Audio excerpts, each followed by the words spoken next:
This week in the van build, I built this entire partition wall with 2 different plant shelves for my propagations, and this is how I did it. This van build is so close to being done, and this week I'm going to work on building my partition wall. The partition wall is going to separate the living area from the driving area and block this entire thing off. I'm also going to cut a hole for the headliner shelf so I can access the storage here. And over here, I'm gonna build a propagation station for my plants, which I'm really excited about. And then there will be a little doorway here so that I can get into the driving area. If you guys watched last week's video, you would have seen my sliding wall in the bathroom, which is the project I did last.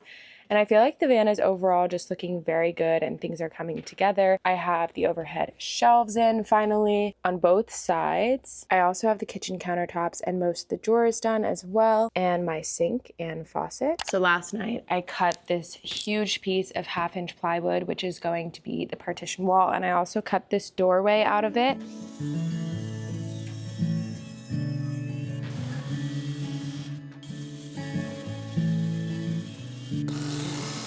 And this morning I am going to work on cutting this out, which is going to be for the headliner shelf up above. And I'm just going to do that with the jigsaw. So I can actually use this jigsaw to plunge cut, which I'll do.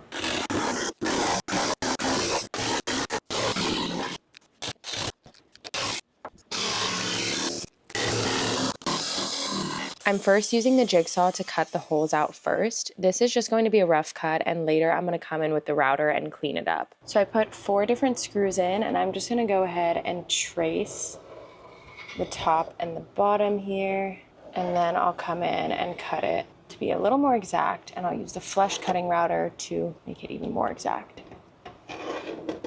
I drew out where I wanted my propagation box to go, so I'm gonna make a big cut here for that, and then I'm gonna be building the box to attach to the back side of it. And I also measured out where I want this lower storage compartment, the cabinet door, to go, so I'm gonna cut that out. And I do also need to cut out the headliner shelf opening a little bit more as well.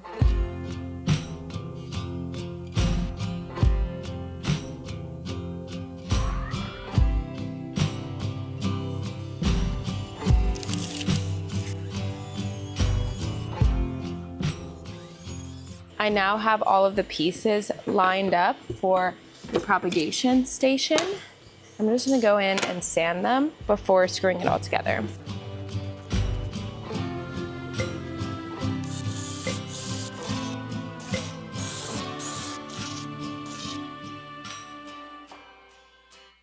I wanted to share a small change that we made to our lives recently. Our dogs have a new water fountain. This is the Oneisall Hale 7-liter stainless steel dog fountain. As you guys know, we have 4 big dogs and we're constantly working on the van builds, really busy every day.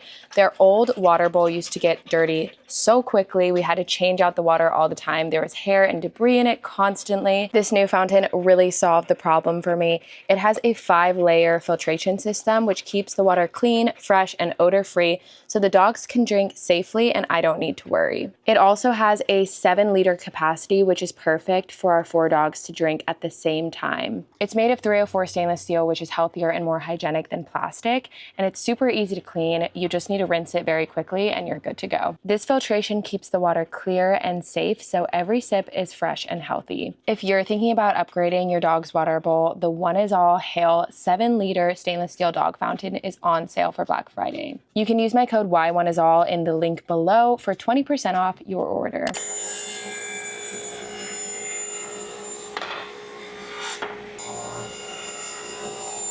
I initially debated on having a sliding door here made of wood, but I decided against that, and I think I'm going to add a curtain instead. I'm going to have a blackout curtain here so no light gets through. But I think that this is going to be a good alternative because I want Choya to be able to run underneath the curtain and go to the front. He likes looking out of the front when we're traveling and when we're not in the van. So that's one reason, but the main reason is that there's not a lot of room back here behind the driving seat, and I don't want to take up that room with a sliding door. I'd rather have a little bit of space to put my broom, a vacuum, maybe even a table. Now for the walnut shelves, as you can see, this is a really thick piece of wood, and the reason why is because these glass vials needed enough room in there to actually keep it stable as I'm driving. So as you can see, if this shakes around, it's definitely not going to dislodge from this hole because it's deep enough. But if it was more shallow, there's a chance that it could have. The vials came with these pieces of wood. I really don't love how they look. I think this is pine, but I pretty much mimicked this just with walnut instead. The main difference is that it has this interesting opening in the front. I don't really love the way that looked, so instead I centered the hole in the wood, and I used a Forstner bit to drill out those holes so that it fits snugly, there's not too much wiggle room, and now all the vials fit in this walnut. To make sure the walnut was thick enough to make these shelves and do the holes the way I wanted to, I glued together 2 pieces of 3/4 inch walnut. I did a very thin coating of wood glue across the entire thing, and I made sure there were no gaps or spaces. And then I used clamps to clamp that together for a few hours. I worked on some other projects, and then I came back and cut it down to the size that I wanted. From there, I sanded the wood, and my dad also helped me use the router to round off these edges. I think it looks really good here to have these rounded edges. It looks very sleek and flows really well in the space, I think. And I just love the way it looks so much. I'm excited for the light to be in here.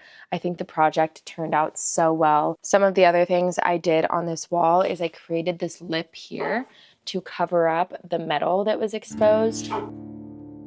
I still need to cut this a little bit more and screw it, but you can kind of see the concept here. It is just going to have a lip on this side, and then I'm also going to have a 1/4 inch piece of plywood to block this part off.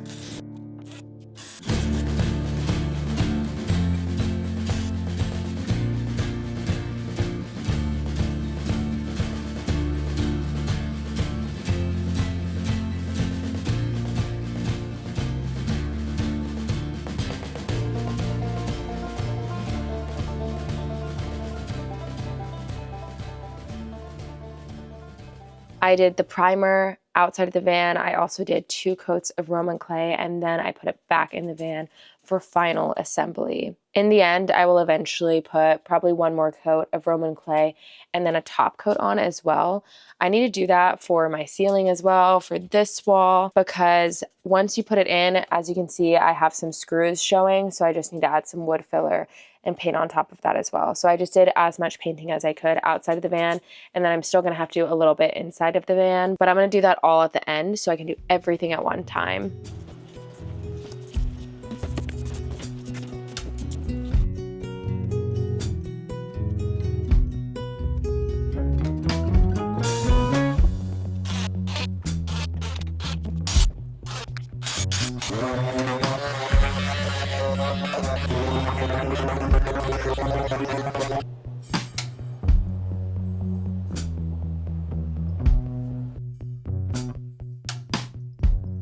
My partner and I recently came back from a van life trip where we ended up utilizing this area underneath the seat for storage. You can fit quite a bit in there, I found out. We fit a lot of Choya's toys and his supplies in there.